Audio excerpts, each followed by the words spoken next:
It's 16 Water Street, just over the bridge. We'll find it. Goodbye, Charlie.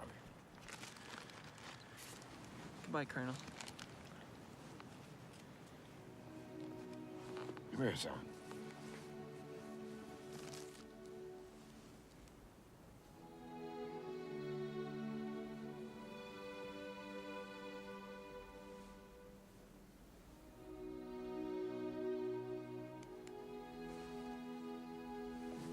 Okay, Manny.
George! George!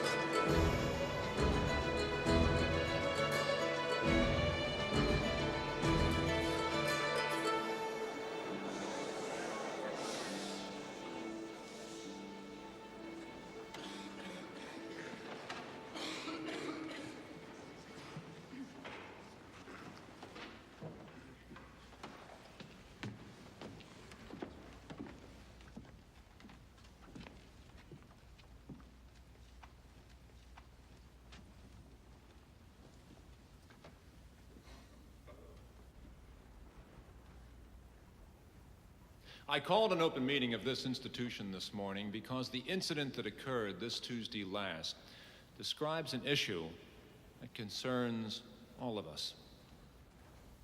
Not an isolated case of vandalism. What happened is a symptom of the sickness of a society. A sickness which runs counter to the principles this school was founded on. A school among whose graduates two have sat behind the desk in the Oval Office in the White House. Baird men have run State Departments and investment houses, founded department stores, and coached football teams. Our alumni received their bulletins in ashrams in India and in palaces in Jordan. We are, in fact, known around the world as the cradle of this country's leadership, a beacon of nations. Got room for me up there, Charlie. But today, we are bleeding from disrespect. Blatant Give us a disrespect. hand, son. A disrespect for our values and a disrespect for our standards. A disrespect for the Baird tradition. And as the custodians of that tradition, we are here today to protect each other from those who threaten it. Who is this, Mr. Sims?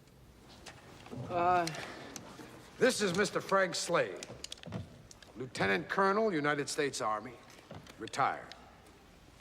I'm here in place of Charlie's parents. Excuse me? In loco parentes. They could not make the trip from Oregon today. And what is your relationship to Mr. Sims? Is this a courtroom? The closest thing we could manage to it. And if we're taking oaths, there's a few people I'd like to swear in. There are no oaths at Baird. We are all on our honor. Larry and Franny Sims are very dear, close friends of mine. They've asked me to appear here in Charlie's behalf. Okay? Happy to have you with us, Colonel.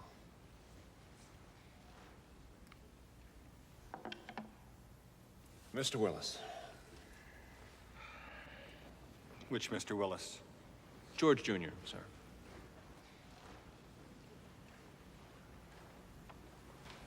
Yes. You were in a position last Tuesday night to see who committed this act of vandalism. Who was it? Well, I have an idea who it was. No, not an idea, Mr. Willis. Did you see or did you not see? Well,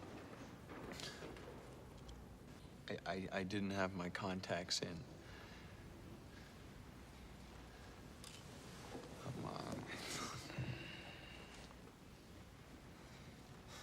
I was in the library. I'd taken my glasses off, and I was gonna put my contacts back in.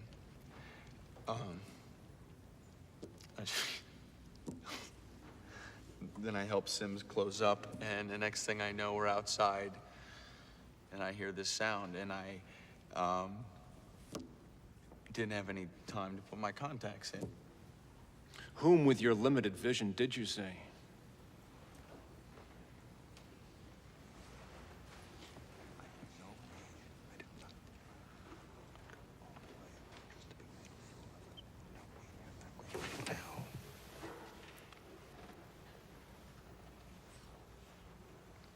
Like I say, it was blurry.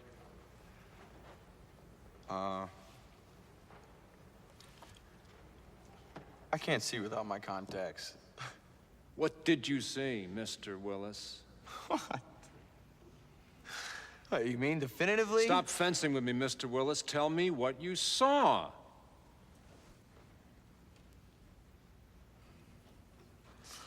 All right, now don't hold me to this, but no contacts. It's dark. And everything, I mean... Mr. Willis! Maybe Harry Havemeyer, Trent Potter, and Jimmy Jameson. Maybe. Ballpark, best guess. Could you provide us with some detail? You know, why don't you ask Charlie? I really think he was closer.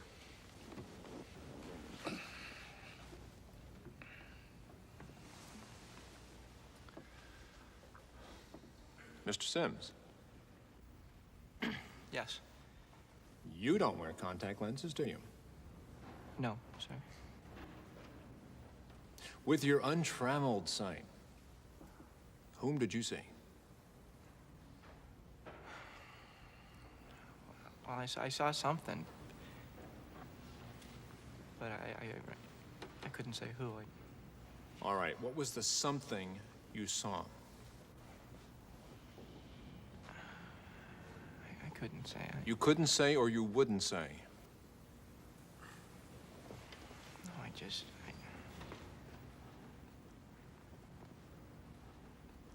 couldn't say.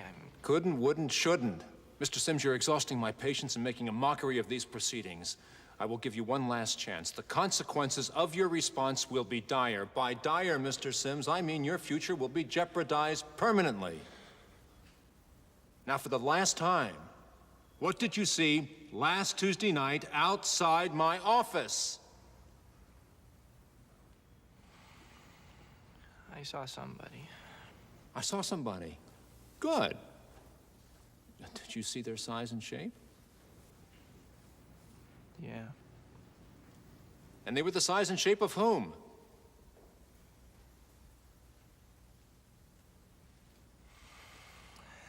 They were the size and shape of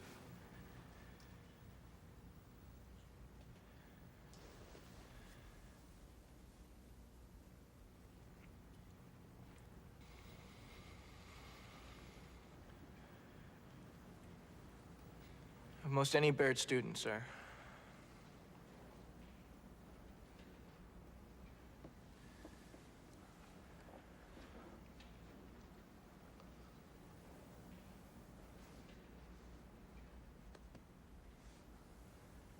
I am left with no real witness. Mr. Willis's testimony is not only vague, it is unsubstantiated. The substance